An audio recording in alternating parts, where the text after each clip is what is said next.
আসসালামু আলাইকুম রহমতুল্লাহি ওবারাকাতু। আউযু বিল্লাহি মিনাশ শাইতানির রাজিম। বিসমিল্লাহির রহমানির রহিম। সূরা নিসার 111 নম্বর আয়াত থেকে 120 নম্বর আয়াতের বাংলা অনুবাদ। আর যে ব্যক্তি পাপের কাজ করে, বস্তুত সে নিজের উপরই তার জের টেনে নেয়, অর্থাৎ তাকেই ভোগ করতে হয় গুনাহের শাস্তি। বস্তুত আল্লাহ তাআলা মহাজ্ঞানী প্রজ্ঞাময়। আর যে ব্যক্তি কোনো দোষ ত্রুটি অথবা গুনাহের কাজ করে, অতঃপর কোনো নির্দোষ ব্যক্তির উপর তার অপবাদ আরোপ করে, সে অবশ্যই অপবাদ ও সুস্পষ্ট পাপের বোঝা বহন করে নিল।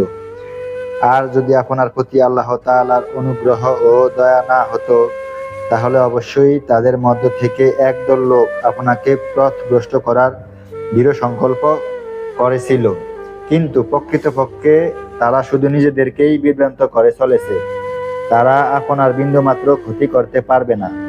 আল্লাহ তাআলা আপনার উপর কিতাব ও হিকমত অবতীর্ণ করেছেন এবং আপনি যা জানতেন না তা আপনাকে শিক্ষা দিয়েছেন। বস্তুত আপনার উপর আল্লাহ তাআলার মহা অনুগ্রহ রয়েছে। তাদের অধিকাংশ গোপন পরামর্শের মধ্যে কোনো কল্যাণ নেই, তবে যে পরামর্শে ব্যক্তি কোনো দানের নির্দেশ দেয় কিংবা সৎ কাজের অথবা মানুষের মাঝে সংশোধনের, তা উত্তম। আর যে ব্যক্তি শুধুমাত্র মহান আল্লাহর সন্তুষ্টি লাভের প্রত্যাশায় তা করে, অদূর ভবিষ্যতে আমি তাকে মহাপুরস্কার দান করব।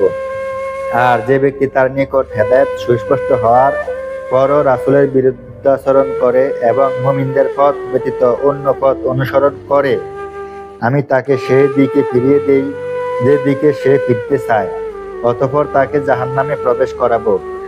আর তা কতই না নিকৃষ্ট প্রত্যাবর্তন স্থল।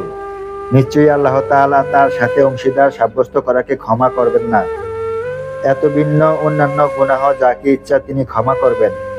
আর যে ব্যক্তি আল্লাহ তাআলার সাথে শিরক করে, সে পথভ্রষ্টতায় বহুদূরে সরে পড়েছে। তারা কাফেররা আল্লাহকে বাদ দিয়ে কয়েকটি নারী মূর্তিকেই ডাকে। মূলত তারা শুধু অবাধ্য শয়তানকেই ডাকে। আল্লাহ তাকে অভিসম্পাত করেছেন, আর সে বলেছিল, আমি অবশ্যই আপনার বান্দাদের থেকে একটি নির্দিষ্ট অংশকে আমার অনুসারী করে ছাড়ব, আর আমি অবশ্যই তাদেরকে পথভ্রষ্ট করব এবং তাদের অন্তরে মিথ্যা বাসনা সৃষ্টি করব, এবং নিশ্চয়ই আমি তাদেরকে নির্দেশ দেব যেন তারা চতুষ্পদ জন্তুর কর্ণ ছেদন করে, এবং আমি তাদেরকে নিশ্চয়ই আদেশ দেব যেন তারা আল্লাহ তাআলার সৃষ্টিকে পরিবর্তন করে। এবং যে ব্যক্তি আল্লাহ তাআলাকে বাদ দিয়ে শয়তানকে বন্ধু হিসেবে গ্রহণ করে, সে সুস্পষ্ট ও ভয়ঙ্কর ক্ষতির সম্মুখীন হবে। সে শয়তান তাদের সাথে অঙ্গীকার করে এবং আশ্বাস প্রদান করে, আর শয়তান তো প্রতারণা ছাড়া আর কোনো ব্যাপারে প্রতিশ্রুতি দেয় না। আসসালামু আলাইকুম ওয়া রাহমাতুল্লাহি ওয়া বারাকাতুহু।